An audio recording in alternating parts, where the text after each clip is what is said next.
Pour Kabila la kaka na ba parrain na ba président africain, je ne vous dis pas au revoir, mais je vous dis à bientôt. Le président de la République a invité Joseph Kabila, mais a convoqué qui pour la évolution mboka na bango zomona minito batunyo so bazaka ko kangama obi ke tozoba président mais président a une intention de protéger le peuple naé, c'est son excellence Félix Tshisekedi Tshilombo. Mes condoléances na ba famille ba perdre, ce n'est pas la volonté d'une personne, ezali virus moko yena mboka, peuple congolais ba négliger ngote. Mon cher, dès le premier jour to bandaki na kamoko, to komi na 23, na tonga lelo to komi na 34 cas au bazana coronavirus. Ça c'est de l'impolitesse politique, manque d'une éducation politique. Vous voyez que Madame Eve Bazaïba a une formation politique dans l'IDPS, mais d'une manière d'escroquerie politique. Madame Eve Bazaïba, Papa Molière, vraiment, vous faites la politique, il y a que distraire le peuple, ou vous faites la politique de sauver votre peuple, votre nation. Il y a que remercier, il faut remercier Cédric Bakambu, c'est un vrai patriote. Namuto Kinaye, a sali pour taper sa don.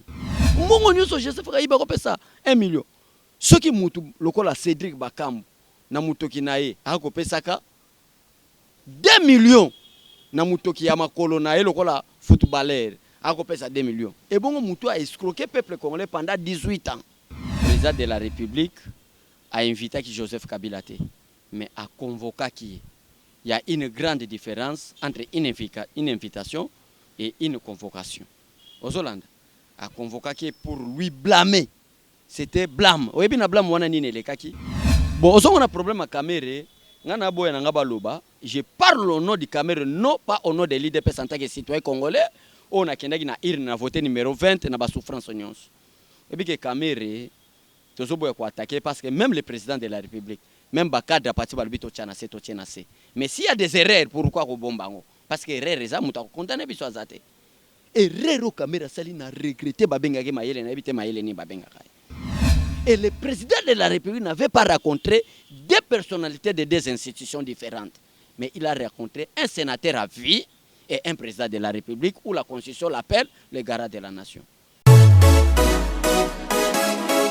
Bonjour, Naba Fidèle Nyon surtout émission na biso oyo tolobela ba imboka donc tokoloba pona mboka na biso parce que ceux qui tolobi te muta koloba na place na biso azate ba imboka boybio était Starly Lima alingara vraiment plus koloba te mais alingara plus ba image eloba lelo tozana mwana mboka abe chole tebi ete na yende tokozwa ba vérité na yende tokolobela makambo oyo ezoloba ma vraiment na kati ya mboka na biso mbote mwana mboka chole mbote ndeko nanga journaliste mbote na peuple congolais bao ba kolandaka biso pona évolution mboka na bango ozomona minito batunyo so bazaka ko kangama mais biso tolobi ete to sala éveil patriotique pona koyebisa peuple congolais mi batela malamu po biso mo tozomi batela maboko toko sokolaka tozana distance ya yo ya 1 mètre tozomi batela malamu mais na nyonso wana nzamende aza protecteur ya solo donc peuple congolais partout ozali ozomona lokola siko tozwi deka lisusu ya sika na Lubumbashi pa frontière nyonso ya mboka ekangami donc mboka na mboka bako vivre na production oyo esalemaka na mboka na bango donc nzambe asunga biso mais yambo ete nzambe asunga biso esengeli moto na moto amibatela na yambo to banda baimboka o bazuyo ya mbala ya liboso moi message muke na baimboka o bazuyo pona mokomo lelo ezaka pona koyebisa bandeko eza chaîne na biso tokolekaka chaque fois ba s'abonner ba panza ba message pona vulgarisation patriotique pona vulgarisation politique pona communication ya président de la République kaka lokola eza communication pona peuple congolais to leka mutuna yanga yambo ezali ba mesure oyo mokonzi ya mboka azui ko tiana no mwa keba na bokono oyo ekomeli monde entier mobima na ndenge lisusu to ki lisusu pe mwana mboka Gentini Ngobila aye kobakisa lisusu ba mesure concernant oyo susu mokonzi ya mboka pesaki pona olilobe kozani ekozala nyonso wana bazobenga ngo ba mesure de prévention. C'est le chef de l'État qui a commencé avec ça pour protéger le peuple. Vous voyez que tous les présidents, mais le président a une intention de protéger le peuple. C'est son excellence Félix Tshisekedi Tshilombo.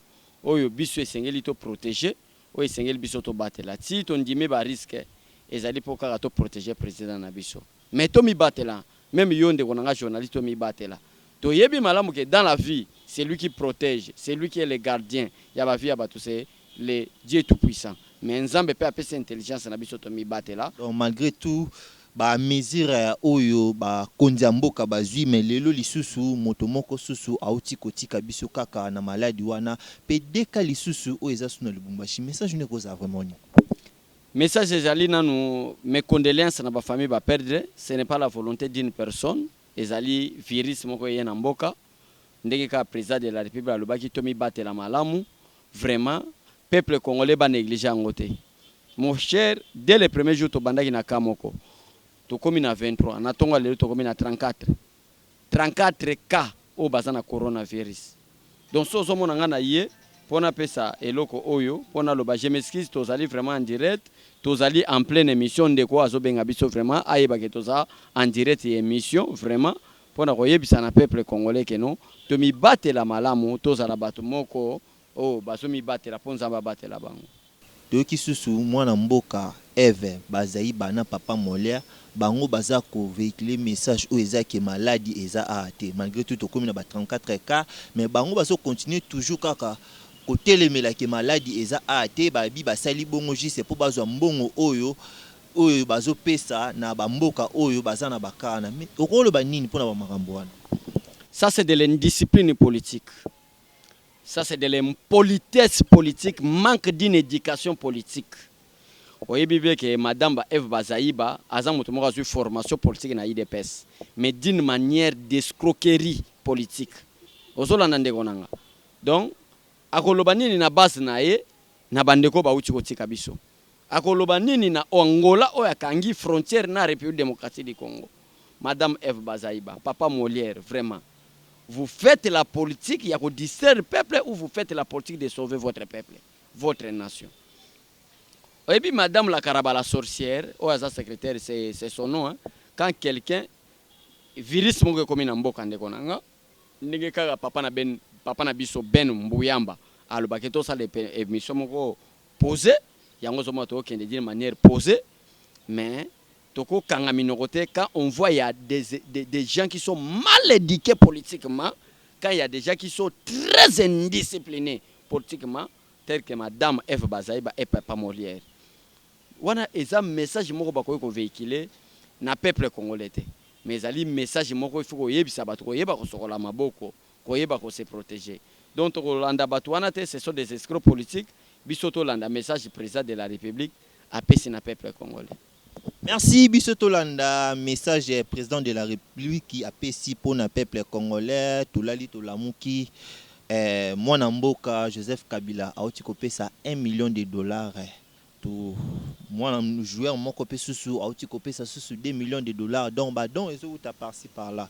Moi liloba concernant Actuana quand même oyo ancien chef de l'État à Sali. Te soki liloba il faut remercier Cédric Bakambu, c'est un vrai patriote. Namutoki naye a sali pour te appeler ça don. Mais bata FCC bakomi ba milliardaire. Oh Joseph Kabila yaki na ba butu na mboka oyo. Mais akomi milliardaire. Akomi na ba ferme, akomi na ba ngombe. Mbongo akopesa yo sala 1 million te.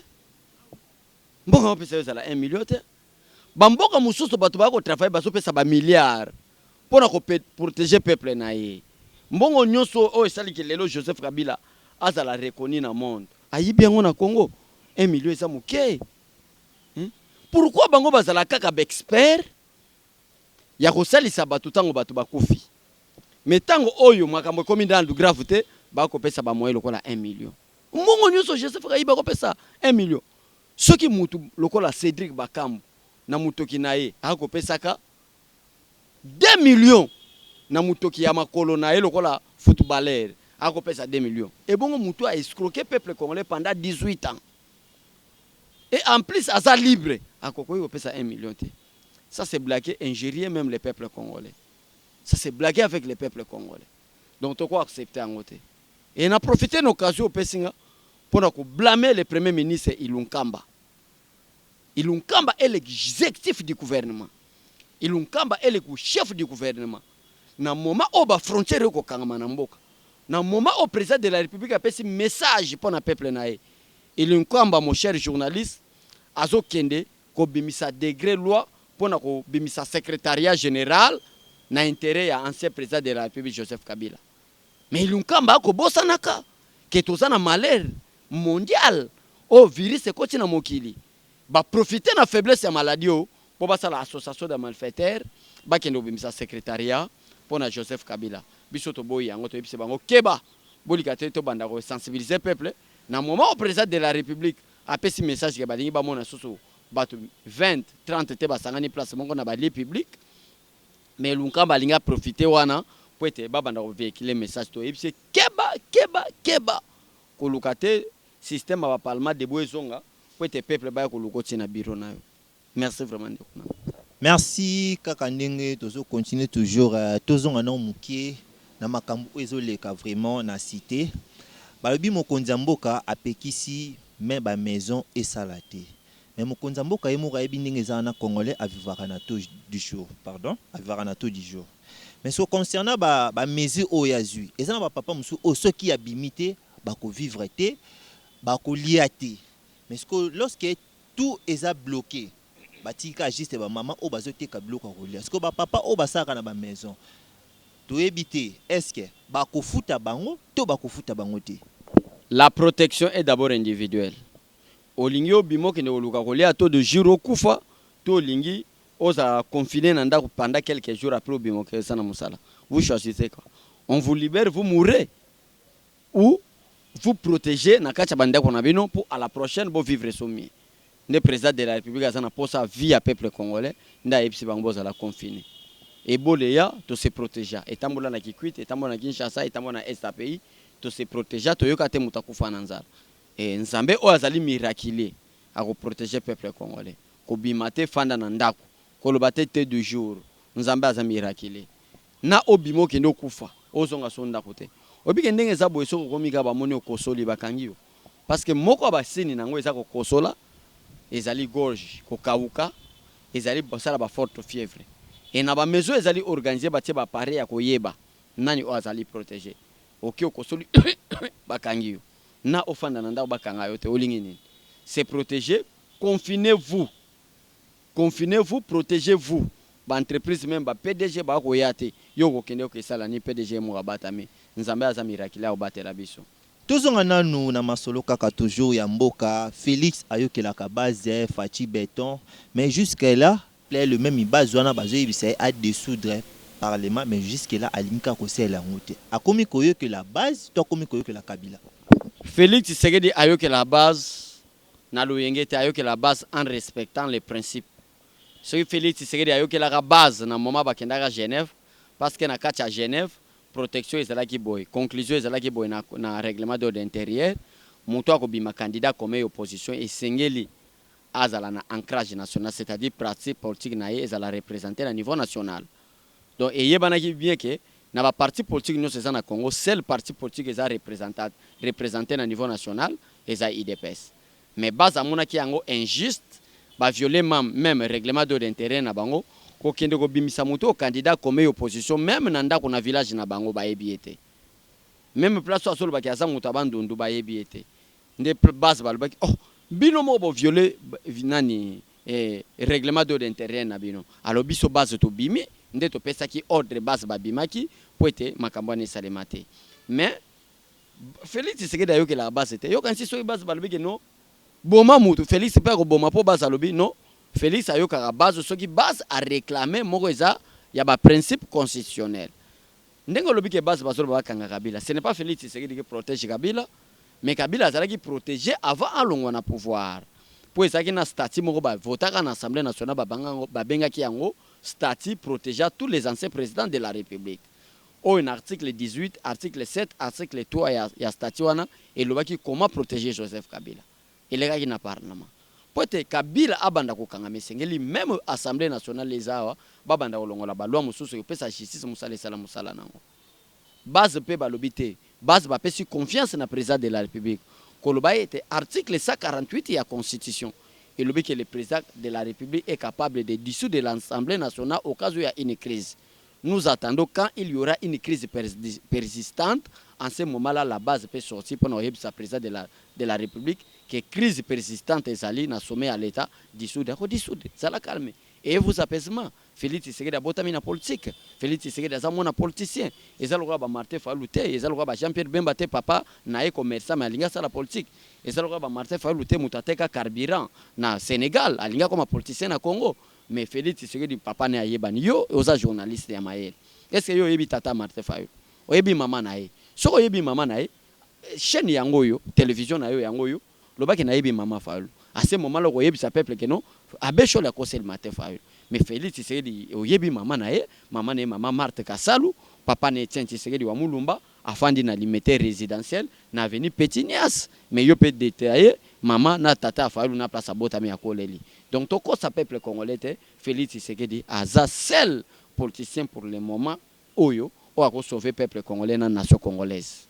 Et ça rend plaisir à ton enfant d'aka libossé betando na bino pour na copier sa bino kaka ben information o eza vrai. Bobi que Starlili malingara plus kolobate mais alingara plus invité nde aloba. To saka toujours na mwana mboka abechole. To zonga lisusu mkie na rencontre yantele. To monaki président Félix abengisaki Joseph Kabila pour basolola. Mais kobima na bango komona mwana mboka Kamere koloba que les deux hautes personnalités ya pays bauti kokutana. Et le kwana okoloba ni poner. C'est regrettable. D'abord, il faut corriger la question. Le président de la République a invité Joseph Kabila, mais a convoqué qui. Il y a une grande différence entre une invitation et une convocation. Aux Hollande a convoqué pour lui blâmer. C'était blâme. Oui, bien blâme wana ni le kaki. Parce que si Delphin Kayimba Koufa, parce que si ordre à Joseph Kabila, on va penser qu'il peut intercepter tous les appels du chef de l'État pour Kabila la kaka n'a pas parrain na président africain. Je ne vous dis pas au revoir, mais je vous dis à bientôt. C'était des propos de Joseph Kabila. Comment est-ce que quelqu'un qui est à la fin de son mandat, comme dit la Constitution, le mandat du président de la République est de 5 ans, renouvelable une seule fois. Et ce monsieur, à qui est un africain, qui est sa collègue n'est président, pour dire que je ne vous dis pas au revoir, au moment où il devrait dire au revoir, mais je vous dirai à bientôt. Le président de la République n'a pas invité Joseph Kabila, mais il a convoqué Joseph Kabila pour lui blâmer en tant que le garant de la nation. Comment est-ce que blâme il a Félix Tshisekedi de l'État à Joseph Kabila? Mais c'est Joseph Kabila. Si nous sommes à une coalition, ce n'est pas parce que vous êtes les plus forts, mais si nous sommes à une coalition, c'est pour respecter la Constitution. Mais je vois qu'en respectant la Constitution, pour être token de la coalition, je vois qu'il y a des ministres, il y a quelques membres du gouvernement, une plateforme qui sont très indisciplinés. Et étant donné que vous êtes autorité morale, ne Félix Tshisekedi a convoqué Joseph Kabila dans Nansele. Mais mon cher, Joseph Kabila a été ridiculisé. Le problème, c'est Félix Tshisekedi avec d'autres journalistes. Félix Tshisekedi a reçu une bonne éducation par rapport aux autres leaders, tels que Joseph Kabila. Joseph Kabila vous a promis, vous les journalistes et les peuples congolais. Parce que nous, on ne croyait pas à la vision de Joseph Kabila. Nous, on appelait Joseph Kabila un escroc, un indiscipliné politique. Vous voyez, maintenant, on ne croyait pas à Joseph Kabila. Sous le règne de Etienne Tshisekedi Wamuluba, sous le règne de Félix Tshisekedi au moment où il était le président de l'IDPS, on n'a jamais cru au programme de Joseph Kabila. Et maintenant, vous pouvez nous donner raison que l'IDPS a une raison qu'on dit, programme de Joseph Kabila. C'est pourquoi même je suis du Bandung, même quelqu'un est de l'Équateur, Dieu ne peut pas appeler deux leaders à la fois. Nous croyons réellement que c'est lui pour ce 21e siècle, c'est lui que Dieu a envoyé au Congo pour sauver le peuple congolais, c'est Félix Tshisekedi Tshilombo. Vous voyez mon frère, Félix Tshisekedi Mounike, aventure politique il n'a pas invité Joseph Kabila, je répète, mais il a convoqué parce que Félix Tshisekedi a fâché. Oui, parce que celui qui a yimbi a koufi malgré bazo bomba ba résultat. Na kuwa elinga ke Salema na Bukavu, soki na Goma, ya Antonov ya président de la République Kouyaki, ba Kayimbi, ba Tango Fort et les autres membres des institutions de la République tels que ba Alexis Tambwe Mwamba, bazala qui complice pour tuer Félix Tshisekedi. Vous croyez que quoi? Félix Tshisekedi a mu Congo te? Félix Tshisekedi a mu Ngala te? Félix Tshisekedi a mu Luba. Il faut oyebisa bato que Félix Tshisekedi ya muluba. Malobo Martin Fayulu alobelage ya kosaka. Martin Fayulu nde aza bolole ya mobali. Ozolanda ndeko nanga. Félix Tshisekedi a vrai muluba. Pourquoi na lobe ya vrai muluba? Parce que ça na ba message moko le kaka baloba ke non. Félix Tshisekedi ndenga aza wana azaki nommé par Kabila. Mais bino moko ba congolais bozo se contredire. Boloba ke muluba ko tikele lopango te akobotelo lopango. Mais Félix Tshisekedi ya muluba, botikele pouvoir. Akotika nde pouvoir na pete. Non, boko sabato te. Osola nande konanga botika la kokosa bato Félix Amuluba ofinga nga te Félix Amuluba pouvoir opoto tika foyer soya ou soit aux ana majorité parlementaire zelana peso quelques exercices ce n'est pas du tribalisme makamo na za kelenga ko lobango pona za mutabando so na za ka saye baligal baluba baza beskro osola nande konanga pourquoi na pese exemple oyebike na sur 80 000 personnes 80 millions d'habitants Congo azanango baluba bango moko bagasayen to loba bagasayen bazana 30 millions. Bango moronano, bazana 30 millions. Na 30 millions, tout le monde va voter Félix Tshisekedi. Non au nom du tribalisme, au nom de quelqu'un qui amène les changements. Sikoyo, 40 millions etikali wana, etikali pona ba parti politique nyonso ezana Congo. Zo siko biso to abato akota babando atana ndoto na kolota fayulote. Atana ndoto na kolota kizenga te na kolota ka fati. Siko biso bata ba province muso to voter ka fati. Omonike fati na ba élection 2023 ko bimana 90%. Osola nande konanga donc to tika na biso ba rêve Félix Tshisekedi aza seule personne seul homme politicien que Dieu a envoyé pour ce pays pour sauver la nation congolaise et le peuple congolais. Yo yebi papa Fayulu, il faut un moment donné boloba kenga na yebi papa Fayulu. Oyebi maman Fayulu. Son excellence monsieur le président de la République, merci na ba décision prise pour le coronavirus. Merci beaucoup les peuples congolais. Toutes les 26 provinces de la RDC sont derrière vous pour soutenir le programme Félix Tshisekedi. Merci vraiment. Merci, mais jusque-là, on répond parce que Moutas a causé que Maramounion s'en a pas comme abo. Ils allaient qui les dire cap. Bon, on a un problème à Caméré. Je parle au nom du Cameroun, non pas au nom de l'IDPS en tant que citoyen congolais. On a voté numéro 20 dans la souffrance. Et puis que Caméré, tout ça pour attaquer parce que même le président de la République, même Bakadra parti balbito tchanase to tchanase. Mais s'il y a des erreurs, pourquoi ko bombango? Parce que erreur eza muta ko condamner biso azate. Erreur au caméra sali na regretter babenga ke mayele na ebite mayele ni babenga kai. Ozola na ndenge na. Dans un pays qui se respecte, il y a une seule personne qui est haute personnalité, c'est le président de la République. Et le président de la République n'avait pas rencontré deux personnalités de deux institutions différentes, mais il a rencontré un sénateur à vie et un président de la République où la Constitution l'appelle le garant de la nation. Mais Kamera Solo a communiqué d'abord une erreur grave. Kamera sali point de presse. Or que présidence de la République, ils ont un département communication, ils ont un département presse. Ce n'est pas à lui de faire, mais à Saliango. C'est d'abord erreur grave. Oh, na vie na ya comme président de la République. Pour ça, erreur grave. Deuxièmement, Azo Benga Joseph Kabila est président de la République que deux autres personnalités se sont rencontrées. Mais c'est Kamera, vous voyez blaguer avec qui? Yo quand ceux qui prennent le cadre à partir de Botchanase, ceux qui ont erreur to tignase. Même Félix Yemoko a salaki erreur na Genève to bimana ba to bir gérer sénateur. Nde erreur ya yo to bamba pour la coalition. Donc il faut pas blaguer avec le peuple congolais maintenant to comme effet. Muta opekisa biso asate rego caméra sala c'est erreur. Donc attends Zamba linga yo kelema aga comme président peut-être na ba 2100. Donc awoti ko comme sous-président de la République parce que accord bango bata INC balobaka que accord ya INC zana IDPS ça accord est déjà aboli. Oyebi ke Nzamba zo sala alliance na Abraham azo sala alliance na Noé ezaki ba alliance mutabo yango ezate mais ba alliance wana lelo za n'impact te pour alliance conçue avec le Seigneur Jésus-Christ et abolir tout aux Hollandes. Aujourd'hui on ne parle pas l'alliance de Dieu avec Abraham mais on parle de l'alliance de Dieu avec le Seigneur Jésus-Christ. Ba alliance on a rejeté en po comme déjà aboli. Même alliance à Cameroun tout chasser un musique za son impact te parce que il devrait être d'abord premier ministre si les cash ou l'IDPS avait obtenu la majorité parlementaire. Mais la Constitution est claire, c'est 78. Le président nomme le premier ministre au sein de la majorité parlementaire. Donc, alliance entre Prométhagi Kamere, qui a causé la premier ministre, est aboli. Est-ce que Nakachi accord ya Nairobi so otanyango poste ya Kamere ko la directeur cabinet ezate. Mais na bolingwa Félix Tshisekedi avec non muto a soutenir biso.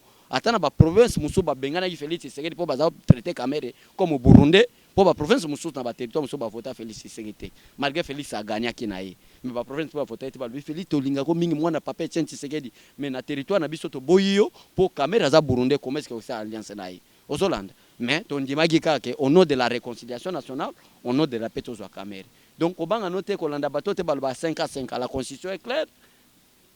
Le mandat du président de la République en République démocratique du Congo est de 5 ans renouvelable une seule fois. Donc Félix Tshisekedi soki akosala bambula belé akosala bambula muke et kozala 10 ans. Pourquoi na lobi bambula muke? Ça c'est selon la constitution. Mais le peuple est souverain. Le peuple akolo bake muta memel biso changement. Asala 10 ans pour na nito bima na balabala.